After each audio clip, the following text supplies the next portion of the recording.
Welcome to Operation Drip Fade. I'm Travis Fulton. Thank you for being here. This is going to be a fun trading program. Drip Fade, what does that mean? Well, I'm a right-handed player. I'm going to hit a shot. It's going to start maybe slightly left, and then it's just going to drip to the right. Not a wipe fade, but a power fade, one that just kind of falls to the right and has adequate distance. Now, some of you might be coming here right now because you may have done Operation Baby Draw in the past. It turned into a nice little draw, and then maybe it started to overdraw, and we need to kind of tailor that back a little bit. This should help. You might be coming here where you haven't done any programs at all, and it's like, Travis, I'm just hitting shots, and I'm hitting big blocks to the right, and I'm hitting a lot of low hooks to the left for a right-handed player. I got you covered, right? This is going to be good for you when it comes to that. And some of you are just like, Travis, I just want to learn how to hit a power fade. I hit a fade, but it's a wipe fade. I lose a lot of distance. So how can I hit more of that power fade? I'm going to walk you through it step by step. We're going to start with the setup here, video one, the grip, the influence to the club face angle, and then we're just going to go right through it. Do it slow, do it at home. And when you get to the end, you should be hitting this nice little drip fade off to the right. Let's get started.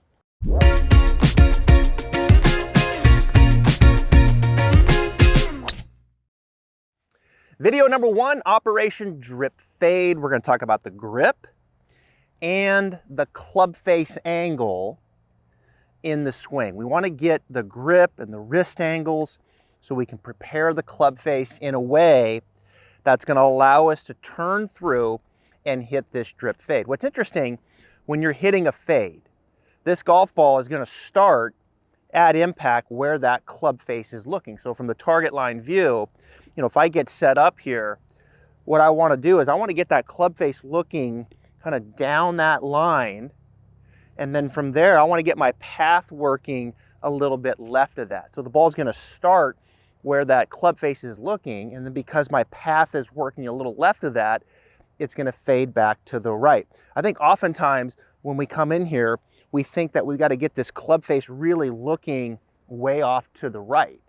And when we do that and we kind of hang on to that face, the golf ball starts too far to the right. So there's still going to be this feeling of a release of this club face turning down, but because the path is going to work left of that, that's how we kind of get more of that power fade dynamic versus the hang on and more of that wipe fade where we lose all kinds of distance. So the grip, it has an influence to the club face. Now there's three different types of grips. So the first type of grip, you can see a weak grip, left thumb right down the center. Right hand comes in on top, and you can see how both of these creases are pointing up towards my chin. That's a weak grip.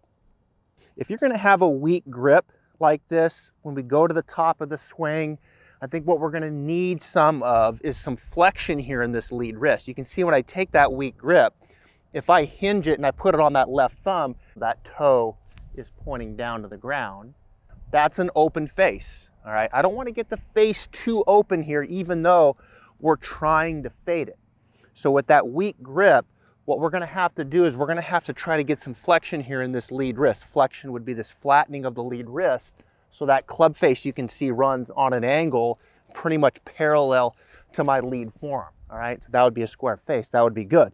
Now, a neutral kind of grip, we come back into here, I would move my left hand slightly to the right. Right hand comes in just slightly to the side like that, and you can see now both of these V's are working slightly towards the right ear. This neutral grip gives you a little bit probably more flexibility up here with this wrist condition. And again, you can see that face running on an angle here, right? We could still flex that lead wrist, square club face. Look at how it's turned 45 degrees.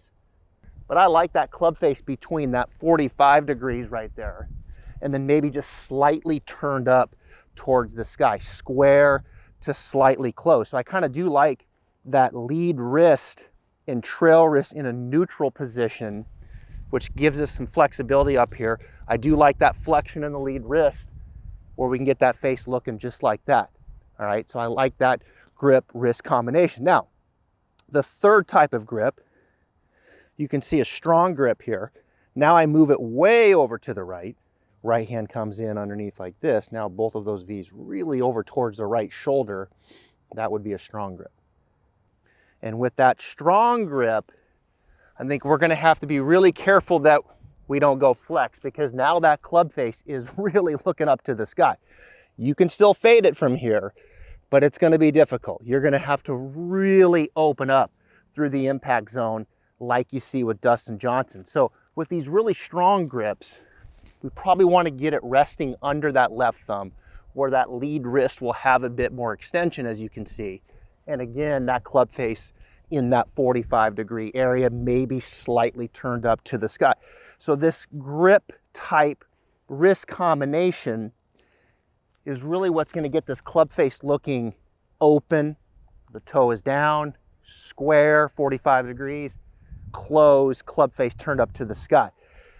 One thing to think about as you go through your grip, oftentimes when you see players who are hitting too many hooks, that grip can get too strong. I see a lot of very strong left hands, but I see a lot of very strong right hands where it gets underneath like this, and then we really start getting that club face to be too shut, and it just overrides everything going off to the left.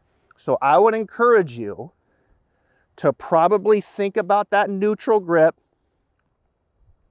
And if you want to go slightly weaker, not the end of the world. And if you want to go slightly stronger, not the end of the world. But again, what does your club face look like up here at the top? Let's try to get it pretty square, 45.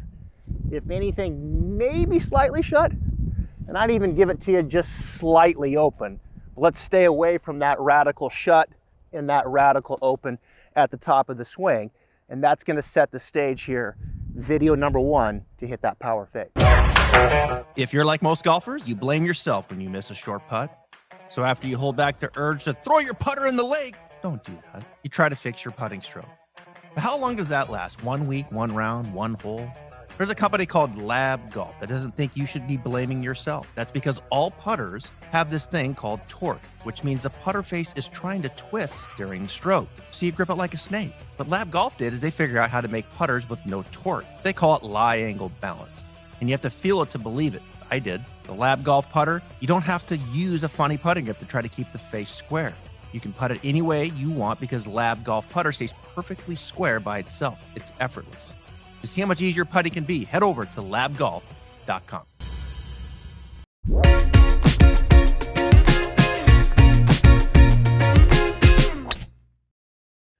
All right, we're doing great. Video 1, 2, and 3. Some of you may have went through that. You're probably feeling a little bit different. Some of you might be feeling way different depending upon what your grip looked like. And again, I see some really strong grips, and particularly that right hand. And when you start getting that right hand to come on top and get things a bit more neutral, and now the club face here from the target line starts to get a little bit closer to square. You move the ball position a touch more forward. You're aiming just a little bit more to the left. And all of a sudden it's like, oh wow, ball's not drawing as much. I'm not hooking it as much. In fact, it's just kind of hanging there. Almost looks like it maybe wants to fade. You can really move the needle a long ways just by getting those first 3 videos intact. But you bought the whole program. I want to give you some more goods to consider. And the next one now, video 4, is the backswing pivot. The pivot meaning how the body is moving, turning, loading up to the top of the swing. What's interesting with this, in the backswing pivot, I think it does 2 things oftentimes I've noticed for people. One is it tends to get them a little bit more, let's say, dynamic and loaded up, more potential energy, so they get more distance. But the second thing is it positions them to do what they want to do coming down, which is going to be to really rotate and cover it so we can get this path from the target line view working to the left. That's going to be key. We don't want to be letting this club exiting, let's say, way out to the right, right? Yes, if you're trying to hit a draw, but no if we're trying to hit a fade. So once I get set up here, and we talk about this backswing pivot, the first thing that I always like to see is just a little trace here in the lower body. This belt buckle just kind of traces just a little bit towards the right heel. And as it traces towards the right heel, from there, now I can turn that right hip and work that right hip up and back and behind me. From the target line view, what you'll see is this right knee just lose a bit of flexion. We're certainly not trying to just hyperextend it and straighten it out, but it is going to lose just a bit of flexion as this right hip turns up and back. And I can feel myself with that belt buckle tracing over there, I can feel myself kind of increasing that load here into the right heel. My left knee wants to come across a bit as I turn to the top. And of course, as that lower body is turning and being a bit more dynamic for you and for a lot of you, now my shoulders want to turn a little bit more. My left shoulder wants to turn across and point down behind the golf ball. I guess what I'm getting after here is let's not get into where I'm just turning my upper and not my lower. Let's let the lower free up a little bit and turn so we can get more of a load into the right heel. The last thing that I like here with the body is a little spine extension. If you look from the target line, spine extension is this way, okay, and then flexion is this way. I like to see players take on a little bit of extension, right? You can kind of see how I'm opening up a little bit.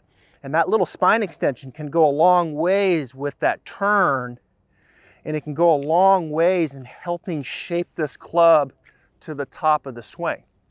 So again, lower body, belt buckle, tracing a little, right hips turning up and back. We're letting the knee give up the little flexion. And then the spine extending as I turn to the top. And of course, all of this is just on this orientation here. You can see how the right side is higher than the left. That is key. The right side of the pelvis feels higher. The right shoulder feels higher. I'm on this orientation. I don't feel this way. I feel more this way. So as we go to video 5, we're going to talk about the downswing pivot. And as we add that downswing pivot, you're going to really feel like, all right, this is what my body does going back. This is what it does coming down.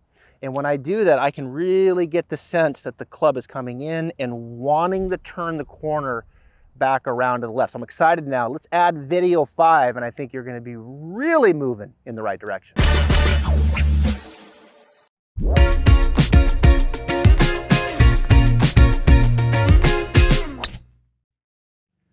All right, video 8 and 9, I'm going to speak to some specific patterns that I see that may or may not be you.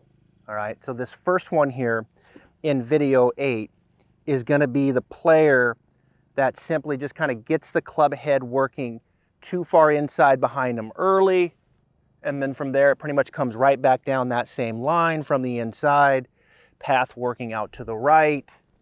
And when he's on, right? Kind of starts right, has a draw. But we hit a lot of blocks and we hit a lot of over curves to the left. I see this pattern a lot. Normally this is a better player. What's interesting is when you go through the progression and the development of a player, right? Of an amateur player, you want to teach them how to draw it at some point. You want to go through a phase where it's like, okay, I know how to draw it. Operation Baby Draw, my other program, the sister program, if you will, to Operation Drip Fade, is probably the most popular program because there's so many amateurs that slice it, right? The face is open. They dive across it too much out to in, and they're hitting these high slices. So you have to teach them how to draw it. And when you teach them how to draw it, their power goes up, their skill set goes up. It's more conducive through the bag. Now they can hit their driver better and their scores come down. So normally when you learn how to draw it, and if you're someone who overdraws it, you're a better player than that person that is slicing it generally. So at some point, there is that player sometimes, it just kind of gets inside behind the hands like this. We make an adequate turn and then it comes back down and it's just from the inside. You think about that player as I referenced earlier in the program, if it was inside and then you were to go this way, well, you're probably not hitting hooks, you're probably hitting a lot of steep types of pull fades. So the fix to that is just simply learning how to get the club head more out in front of you, right? Seems simple and elementary, but this first move hampers so many. right? It's so easy just to do this inside. And usually with the hook, the inside, you'll see the face too shut too. The face looking too much down to the ground like this. And again, I would really be warned that if you're too close there and you get that club face looking too much up to the sky, you can do all this stuff coming down and that club face can still override things. It can still override things and you're still hitting too many hooks. You just can't hit that fade because that club face is too dominant. It's too shut. So you've got to start with that grip first, just like it did in video 1. Don't skip that. If you're someone who's too strong, way over here to the right, you've got a club face looking down there, you've got a club face looking way up to the sky like that, you've got to take some pressure off that face. You've got to get it more open, okay? Starts with the grip. Get it closer to neutral. Get that club face where maybe even the toes rotated a bit more up. Okay, don't be that person. Get it more up that way, all right? Get the club head more out in front of you. And if you can do those things, now, as it comes back down, now it's gonna wanna come back down, back out in front of you, and it's gonna wanna swing back around to the left. So that inside guy, that inside and shut leads to too far to the inside coming down. So we just get it more outside. We get the face rotated a bit more open, toe up, and now we can bring it back down, and now we can rotate back to the left, and we can get that drip fade. I see this pattern a lot. It's usually the better player, but I wanted to take the time to address it specifically on video 8. The next one is the other pattern I see.